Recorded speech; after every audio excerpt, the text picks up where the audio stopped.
High, good morning friend. আজ আমি আমাদের ওয়ার্কশপেই আছি। এই ওয়ার্কশপটা আমরা আমার বাড়ির কাছে বানিয়েছি, যাতে আমাদের বাড়িতে যারা আসবে শাড়ি পারচেস করতে, তারা যেন অ্যাটলিস্ট শাড়ির উইভিংটা দেখে নিতে পারে। ওই জন্য আমার বাড়ির সাথে অ্যাটাচ এই ওয়ার্কশপ, যেটাকে আমাদের ভাষায় আমরা তাঁতশাল বলি, সেই তাঁতশালটা আমাদের বাড়ির অ্যাটাচেই করা হয়েছে। এখানে নিচে দুটো তাঁত আর উপরের ফ্লোরে দুটো তাঁত সেট করা আছে। উপরের ফ্লোরগুলোতে তসরের একটাতে স্বর্ণজরি হয় আর তসরের কপার জরি হয়, আর নিচের একটাতে এখন হচ্ছে স্বর্ণজরির কাজ আর একটাতে হচ্ছে রেড পাড়ের কাজ। তো আমি এখন দুটো শাড়ি আপনাদেরকে দেখিয়ে নিই যে কিভাবে আমার শিল্পীরা সারাদিন ব্যস্ততার সাথে কাজ করে। যদিও আমি ঘুম থেকে ওঠার অনেক আগেই ওরা চলে এসেছে, ওদের কাজ ওরা শুরু করে ফেলেছে। আমার বাবা মা, আমার শিল্পীরা সবাই অনেক সকাল সকাল ওঠে আর সবাই মোটামুটি টাইমলি কাজে চলেই আসে। তো আজকে আমি ওয়ার্কশপে ওরা কীভাবে কাজ করে সেটা একটু দেখিয়ে নিই।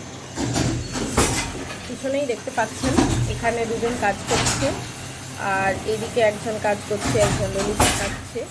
হ্যাঁ, তো সবই দেখাচ্ছি। এবার এখানে রেড বর্ডারের উপর লাল পাড়ের উপর তুত কালারের বুনন চলছে, বেশ কিন্তু ব্ল্যাকই আছে। ওরা এখন যেটা করছে সেটা হচ্ছে গলানি যে সুতা বা গলানি যে ফিগার, ছোট্ট ফিগার ফুলের যে মোটিভ, সেটাকে ওরা গলিয়ে গলিয়ে তুলে আসছে। জানি সারাউন্ডিংয়ে অনেক তাদের ফটাফট আওয়াজ আপনারা পাচ্ছেন, সেই জন্য আজকে ভয়েসটা এতটা ক্লিয়ার হবে না। দুজন একসাথে বসে গলিয়ে গলিয়ে যে ছোটো ছোটো মোটিভ ফ্লাওয়ারের, সেগুলোকে তুলে আনছে।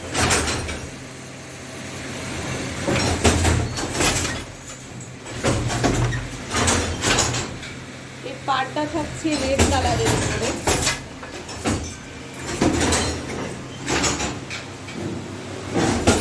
উপরে জ্যাকার্ট মেশিন সেট করা আছে। আমি একদিন আপনাদেরকে জ্যাকার্ট মেশিনটাও দেখাবো, উপরে যেটা সেট করা থাকে।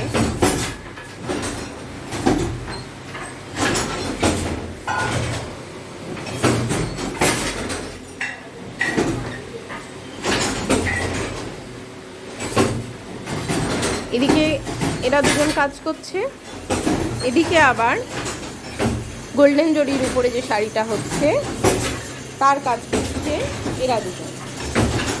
এখানেও সেম, এটা এই ফ্লাওয়ারটা ঠিক অন্য ধরনের, ওই ফ্লাওয়ারটা আবার অন্য ধরনের থাকে।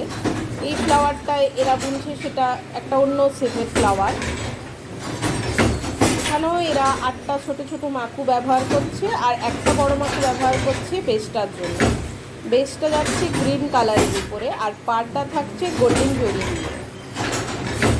গোল্ডেন জরি ইউজ হচ্ছে বলে এটাকে স্বর্ণজরি বলা হয়, স্বর্ণজরি শাড়ি বলা হয়।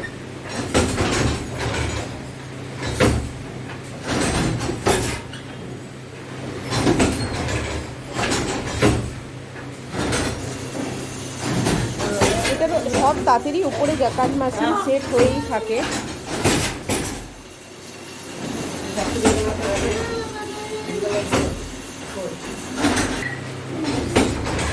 এটা গেলে এদের বুনন পদ্ধতি। হ্যাঁ, এবার আমার মা তো চিট দিয়ে মোটামুটি যে রেশমের সুতো সেটাকে রেডি করে দেয়, আর এরা হচ্ছে বেসিক্যালি সেটাকে ছোট ববিন, আমি যেটাকে বলি ললি। হ্যাঁ, এটাকে আমাদের এখানে ললি বলা হয়, আর যেটা প্রচুর ভালো ভাষায় যদি আমি বলতে চাই, এটাকে বলা হয় ববিন। তো এদের কাজ হচ্ছে এই রকম একটা ফেটি, মা যেটাকে চিট দিয়ে রোদে ভিজিয়ে রেডি করে দিয়েছে, সেগুলোকে এই ববিনে রেডি করে দেয়া। এই ববিনটা যাবে মাকুর।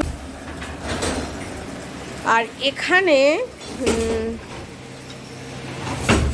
ও হচ্ছে রেশমের সুতোটাকে রেডি করছে, নিল ফেটির থেকে, এবার ববিন টাক করলো, এবার ও ববিনে ঘুরিয়ে নিল।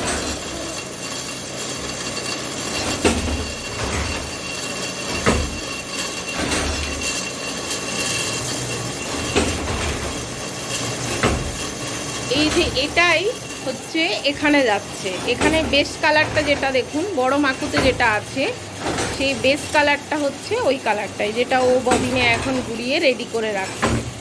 দেখছেন সবুজ রঙের এটা, এই ববিনটা প্রায়ই শেষ হয়ে এসেছে। যখন শেষ হয়ে যাবে নতুন করে তখন আবার অন্য একটা ববিন যেটাতে সবুজ রেশম গোটানো থাকবে সেটা ও সেট করে নেবে।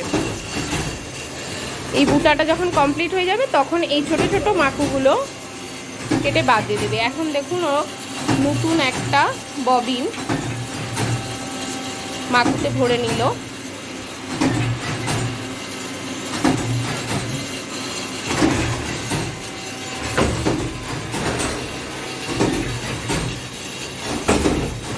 এভাবেই কাজ চলে সারাদিন। শিফটিং হাওয়ারে ওরা সাধারণত কাজ করে। সকালে একজন 10টা অবধি বুনে চলে যায়, সে আবার দুপুরে আসে।